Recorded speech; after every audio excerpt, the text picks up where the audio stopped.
ہم نے جب صحت کارڈ کے تحت علاج کی معطلی کی خبر شیئر کی تو کئی لوگوں نے ہمیشہ کی طرح ہمیں برا بھلا کہنا شروع کر دیا۔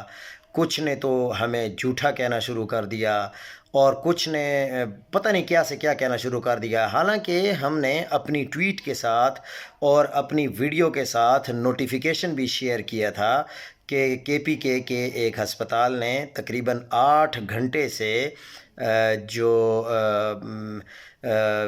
صحت کارڈ پر علاج ہے وہ روک دیا ہے۔ لیکن چونکہ کچھ لوگ جو ہیں وہ ہمیں بار بار جھوٹا کہہ رہے تھے، تو پھر کیا ہوا کہ سہیل آفریدی صاحب خود اس اسپتال میں پہنچ گئے اور انہوں نے ڈاکٹر سے بات چیت بھی کی، اور پتہ چلا کہ ہم واقعی سچے تھے۔